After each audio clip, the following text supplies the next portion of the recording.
Finally এসে গেল ত্রিপুরার ঐতিহ্যবাহী 7 দিনব্যাপী খার্চি পূজা এবং মেলা। ত্রিপুরার ওল্ড আগরতলার 14 দেবতা মন্দির প্রাঙ্গণে অনুষ্ঠিত হয় এই পূজা এবং মেলা।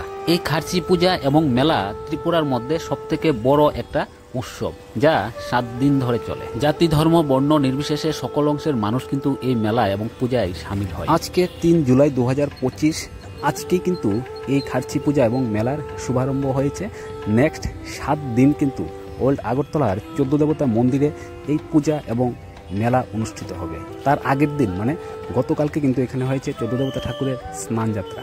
সম্পূর্ণ ভিডিওটা কিন্তু আমার চ্যানেলে দেওয়া আছে, আপনারা অবশ্যই চ্যানেল ভিজিট করে দেখে নেবেন। তো চলুন এখন এই মেলায় প্রবেশ করছি, সম্পূর্ণ মেলার দৃশ্য আপনাদের সামনে তুলে ধরবো এবং 14 দেবতা ঠাকুরকেও দর্শন করাবো।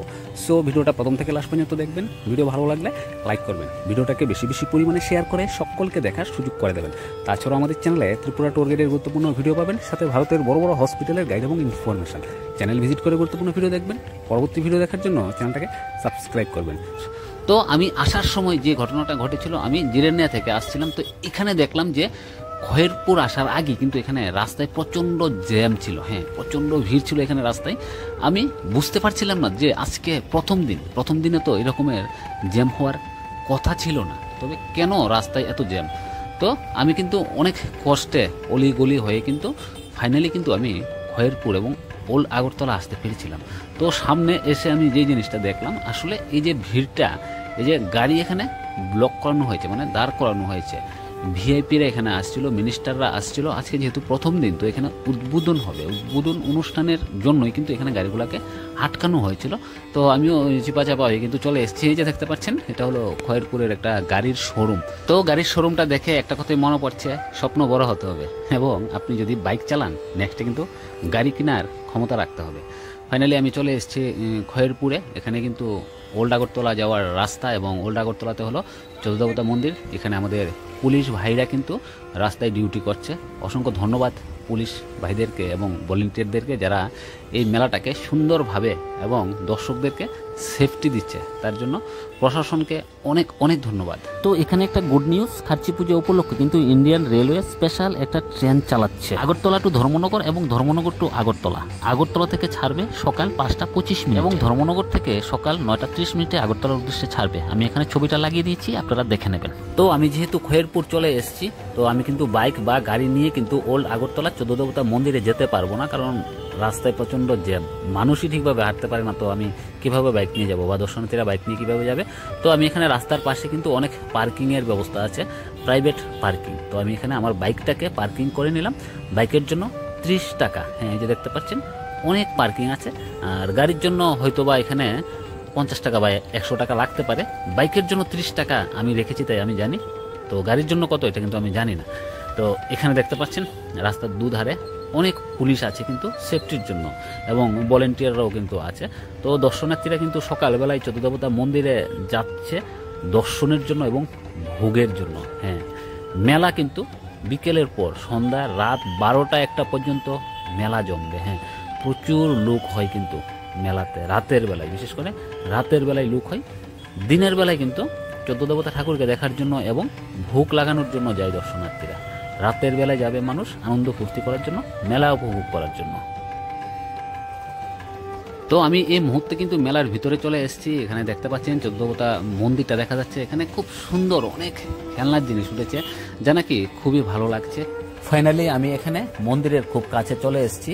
এটা হলো বাইপাস রুট, মানে খয়েরপুর টু আমতলী যে বাইপাস রুট আছে, এই রোডের উপরেই কিন্তু মেলা বসে, এবং আশপাশের এলাকাতে কিন্তু শুধু মেলা, শুধু দোকান আর দোকান। এখানে দেখতে পাচ্ছেন খুব সুন্দর খেলনার জিনিসগুলা।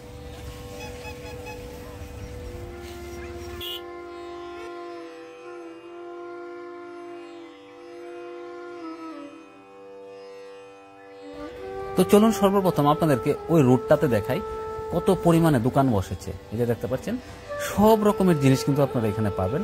এই যে রাস্তার দুধারে এবং রাস্তার মাঝখানে, যেহেতু এটা বড় রাস্তা, তো রাস্তার মাঝখানেও কিন্তু দোকানিরা বসছে এবং দুধারে তো দোকান আছেই। এই রাস্তা আমি যতটুকু দেখতে পাচ্ছি সম্পূর্ণ রাস্তা জুড়ে কিন্তু এখানে দোকান বসছে। আর দোকানের জন্য কিন্তু এখানে 14 দেবতা মন্দিরটা দেখা যাচ্ছে না। তো আমি আপনাদেরকে দেখাচ্ছি যে চোদ্দ দেবতা মন্দিরটা এখান থেকে দেখতে কীরকম লাগছে। রাতের বেলা কিন্তু আরও অনেক সুন্দর হবে, কিন্তু দোকানের জন্য কিন্তু এই জায়গায় একটা ব্যারিকেড পড়ে গেছে, তাই কিন্তু দেখা যাবে না। এই হলো চোদ্দ দেবতা মন্দির। তো মন্দির দেখাতে দেখাতে কিন্তু এখানে বৃষ্টি চলে এসছে।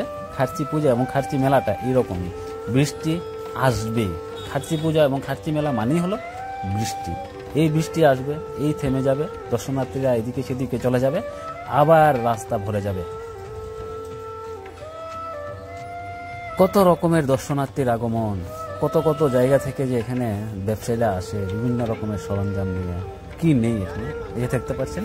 আমার কাছে খুব ভালো লেগেছে এই যে ডগিগুলা, এই ডগিগুলা কিন্তু অনেক পুরানোই, এখানে সব জায়গাতে কিন্তু মেলাতে দেখা যায়। সব থেকে ভালো লেগেছে এইগুলো, এই যে দেখতে পাচ্ছেন, এগুলো হলো পাখা, ইলেকট্রিক পাখা, এগুলা চার্জেবল। তো এখন আমরা মন্দিরের ভিতরে যাব। চলুন মন্দিরের ভিতরে আশপাশ এলাকাতে আরও কী কী আছে। এখানে মঞ্চ আছে, মঞ্চে কিন্তু অলরেডি ত্রিপুরার সিএম চলে এসছে ওপেনিং করার জন্য। তো চলুন আপনাদেরকে সবই দেখাবো এবং চোদ্দ দেবতা ঠাকুরও কিন্তু দর্শন করাবো। চোদ্দ দেবতা ঠাকুর কিন্তু বছরের প্রতিটা দিন ঘরের মধ্যে বন্দি অবস্থায় থাকে। শুধুমাত্র খার্চি পূজা উপলক্ষে কিন্তু চোদ্দ দেবতা ঠাকুররা ঘর থেকে বের হয় এবং পূজিত হয়। তাই চোদ্দ দেবতা ঠাকুর আপনি কিন্তু এমনিতে ইচ্ছা করলেও দেখতে পারবেন না, শুধুমাত্র পুজোর মধ্যেই দেখতে পারবেন। তাই ভিডিওটা দেখতে থাকুন, আমি আপনাদেরকে চোদ্দ দেবতা ঠাকুরও দেখাবো। ভিডিওটাকে বেশি বেশি পরিমাণে শেয়ার করবেন, যেন সকলে ত্রিপুরার এই ঐতিহ্যবাহী মেলা এবং পূজাটা দেখতে পারে এবং জানতে পারে। তো সর্বপ্রথম আমরা এখানে চলে এসেছি যে এখানে একটা ছোট্ট পার্ক আছে, সেই পার্কে চলে এসেছি। হ্যাঁ, আপনারা আসলে অবশ্যই এখানে আসবেন, একটু সময় নিরিবিলিতে এখানে অবসর বিনোদন করতে পারবেন। এখানে কিন্তু মানুষজন একটু কমই আছে মেলার মধ্যে, এবং ঠাকুর মন্দিরের সামনে যে ভিড়, এই জায়গাতে কিন্তু এত ভিড় নেই। আর এখানে আছে লেক, লেকের উপরে কিন্তু আপনারা এখানে বোট দেখতে পাবেন, বোট রাইডিং করতে পারবেন। হ্যাঁ, পার পার্সন 50 টাকা করে। হ্যাঁ, এই যে দেখতে পাচ্ছেন, ওনারা কিন্তু এখানে রাইড করছে। আপনার কাছে যদি টাকা থাকে, আপনার সামর্থ্য অনুযায়ী আপনি কিন্তু এই খরচটা করতে পারেন। খুব সুন্দর দেখে কিন্তু এই বোট রাইডিং, এবং এই জল থেকে চারিদিকের যে দৃশ্যটা অপূর্ব, অনেক সুন্দর দেখতে। তো আমরা এখন এখান থেকে বেরিয়ে যাচ্ছি। মেলার আশপাশে আরও কী কী আছে চলুন আপনাদেরকে দেখাবো। তো যারা এখানে চোদ্দ দেবতা মন্দিরে খার্চি পুজো উপলক্ষে আসতে পারবেন না, আপনারা অবশ্যই ভিডিওটার মধ্যে দেখে নেবেন যে খার্চি পূজা এবং মেলা আসলে কীরকম।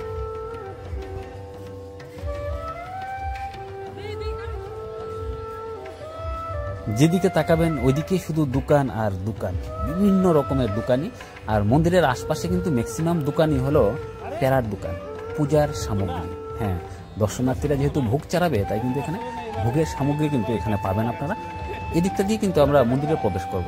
তো আমি এই মুহূর্তে মন্দিরে প্রবেশ করছি না, তো মঞ্চে যেহেতু এখানে প্রোগ্রাম হচ্ছে, সিএম স্যার যেহেতু এসছে, চলুন আপনাদেরকে মঞ্চে নিয়ে যাই।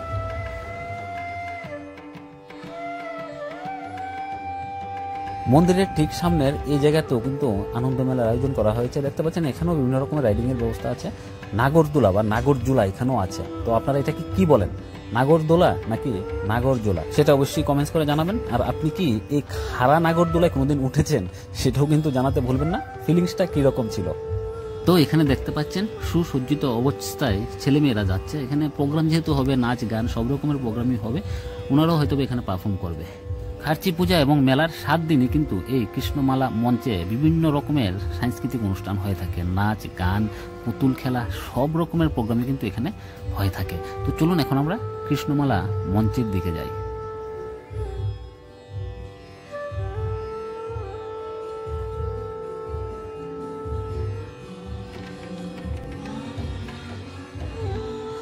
এই মঞ্চের আশপাশে কিন্তু দেখতে পাচ্ছেন এখানে ত্রিপুরা সরকারের বিভিন্ন দপ্তরের স্টল বসানো হয়েছে। হ্যাঁ, বিষয়টা কিন্তু খুবই ইন্টারেস্টিং। আপনারা অবশ্যই এখানে আসলে স্টলগুলোতে প্রবেশ করবেন। স্টলগুলোর ভিতরে কিন্তু অনেক ভালো ভালো জিনিস পাবেন, অনেক কিছু আছে। মঞ্চের সামনে এখানে দর্শকদের জন্য বসার জায়গা আছে, দর্শকরা কিন্তু উদ্বোধনী অনুষ্ঠানটা উপভোগ করছে।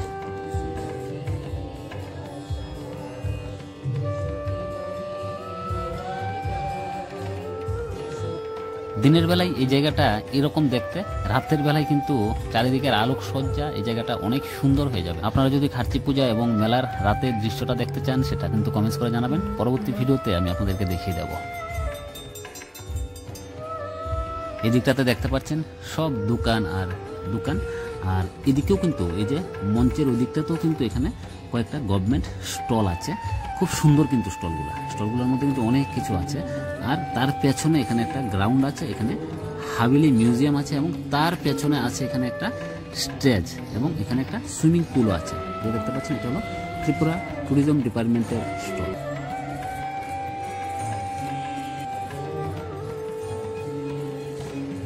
এই মঞ্চের পেছনের জায়গাটা কিন্তু খুব সুন্দর। আপনারা খার্চি পূজা এবং মেলায় আসলে পেছনের এই জায়গাটায় অবশ্যই আসবেন। এই জায়গাটা কিন্তু অনেক নিরিবিলি আছে এবং এখানে কিন্তু ফুড কোর্ট মানে খাবারের অনেক দোকান আছে। এই যে দেখতে পাচ্ছেন এটা হলো হাভেলি মিউজিয়াম। আর এই দিকটাতে কিন্তু এখানে অনেকগুলা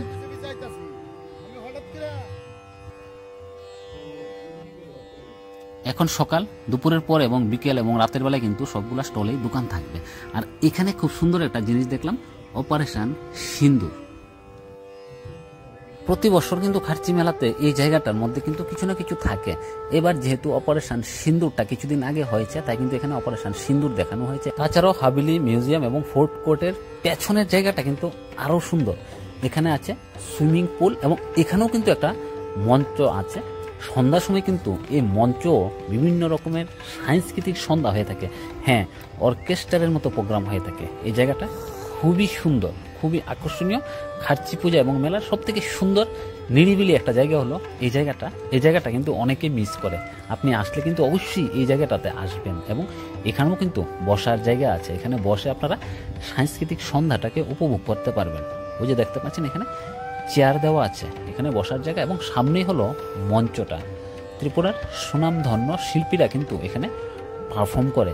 আপনি যদি আসেন তাহলে কিন্তু ওনাদের পারফর্মটা দেখবেন এবং এই জায়গার যে একটা শান্তি এটা অবশ্যই উপভোগ করবেন। তো চলুন আমরা এখন এখান থেকে বেরিয়ে যাব, কারণ আপনাদেরকে মেলার আরও অনেক কিছু দেখানো বাকি আছে এবং আপনাদেরকে দেখাতে হবে 14 দেবতা ঠাকুর। তো চলুন এখান থেকে বেরিয়ে যাচ্ছি।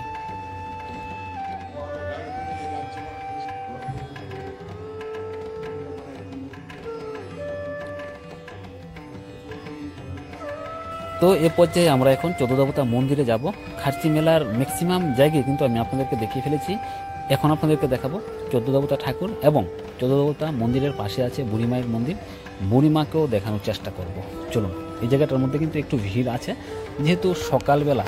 আর এখানে খুব ইন্টারেস্টিং কিছু জিনিস, মন্দিরে যাওয়ার যে দুই দিকে যে দোকান স্টল আছে সেই স্টলের উপরে কিন্তু এখানে 14 দেবতা ঠাকুরের পরিচয়টা দেওয়া আছে। আপনারা অবশ্যই কিন্তু এই জিনিসটা খেয়াল করবেন এবং 14 দেবতা ঠাকুরের পরিচয়টা জেনে নেবেন এখান থেকে। এখানে দর্শনার্থীদের ভিড় লক্ষ্য করা যাচ্ছে। আর এই দিকটাতে দেখুন এখানে কিন্তু দর্শনার্থীদের হাতে 14 দেবতা ঠাকুরকে যে ভোগ দেবে সেই ভোগের লাইন এবং ভোগ নিয়ে কিন্তু ওরা এখানে অপেক্ষা করছে দর্শনার্থীরা, এবং ভোগ চড়িয়ে কিন্তু ওনারা এখানে ঠাকুর দর্শনও করবে। তাই এই জায়গাতে একটু ভিড় আছে।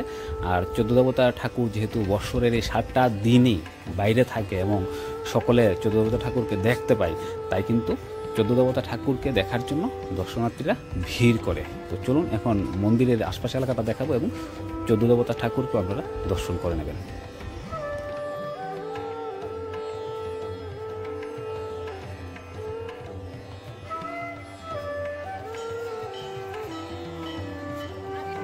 এখানে কিন্তু আবার বৃষ্টি চলে এসছে।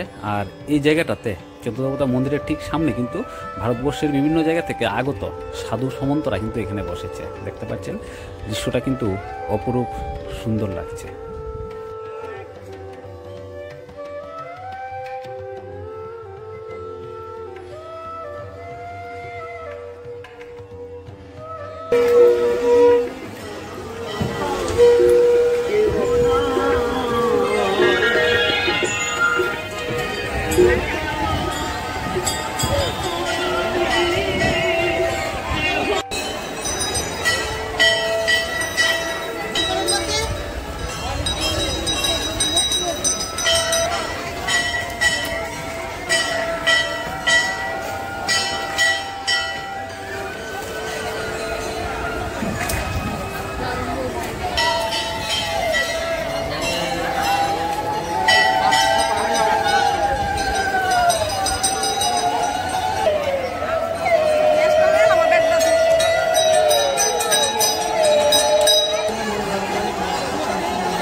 তো চলুন এখন আপনাদেরকে 14 দেবতা ঠাকুর দর্শন করাবো, যে দর্শনটা আপনারা বৎসরে একবারই পাবেন এবং এই 7 দিনই পাবেন।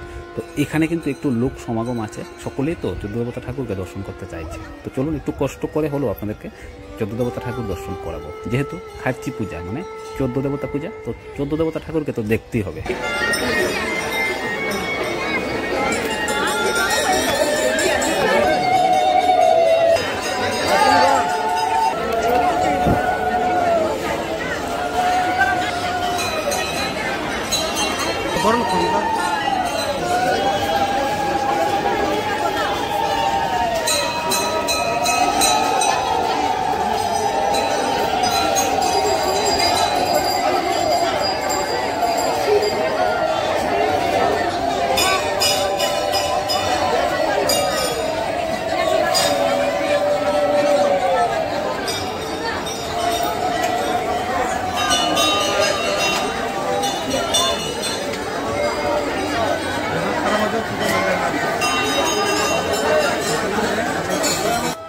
বন্ধুরা, আই হোপ কি আমি আপনাদেরকে 14 দেবতা ঠাকুর, খার্চি পূজা এবং মেলা সম্পূর্ণভাবে দেখাতে পেরেছি। ভিডিও ভালো লাগলে অবশ্যই ভিডিওটার মধ্যে একটা লাইক করবেন, ভিডিওটাকে বেশি বেশি পরিমাণে শেয়ার করে ত্রিপুরার ঐতিহ্যবাহী খার্চি পূজা এবং মেলাটাকে প্রচার করবেন, যেন পৃথিবীর সকল অংশের মানুষ এই ত্রিপুরার ঐতিহ্যবাহী খার্চি পূজা এবং মেলা সম্বন্ধে জানতে পারে। তো 14 দেবতা ঠাকুরকে দেখালাম। পুজোর সময় মানে দিনের বেলায় কিন্তু 14 দেবতা ঠাকুর এই ঘরটাতে পূজিত হয়, দেখতে পাচ্ছেন দর্শনার্থীরা কিন্তু ঘিরে রেখেছে এই ঘরটাকে। তো সন্ধ্যার সময় কিন্তু 14 দেবতা ঠাকুর চলে যায় নাট মন্দিরে। হ্যাঁ, এখানে সন্ধ্যা আরতি হয়, অনেক কিছু হয়।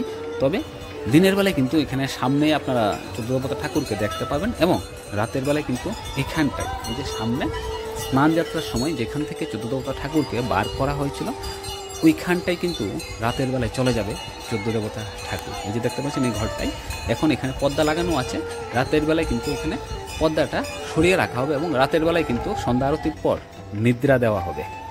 সো বন্ধুরা, ত্রিপুরার ঐতিহ্যবাহী খার্চি পূজা এবং মেলা, আজকের ভিডিওটা কিন্তু একটু বড় হয়ে গেছে, সবগুলা বিষয় দেখাতে গেলে একটু বড় হবেই। ভিডিওটা আরও বড় ছিল, আমি এখানে অনেকটা অংশ বাদ দিয়েছি কাট করে। ভিডিও শেষ করার আগে জয় 14 দেবতা ঠাকুরের জয়, 14 দেবতা ঠাকুর সকলের মঙ্গল করুক। আর সম্পূর্ণ ভিডিওটা দেখার জন্য আপনাদেরকে অসংখ্য ধন্যবাদ। আর আমার চ্যানেলে কিন্তু ত্রিপুরা টোল গেটের গুরুত্বপূর্ণ ভিডিও পাবেন, সাথে ভারতের বড় বড় হসপিটালের গাইড এবং ইনফরমেশন। চ্যানেল ভিজিট করে গুরুত্বপূর্ণ ভিডিও দেখবেন এবং পরবর্তী ভিডিও দেখার জন্য চ্যানেলটাকে সাবস্ক্রাইব করবেন। সো বন্ধু, আবার দেখা হবে আপনার সাথে পরবর্তী আরেকটা সুন্দর এবং গুরুত্বপূর্ণ ভিডিও নিয়ে। পরবর্তী ভিডিও দেখার আমন্ত্রণ রইল। এই সময়টার মধ্যে সকলে ভালো থাকবেন। টাটা।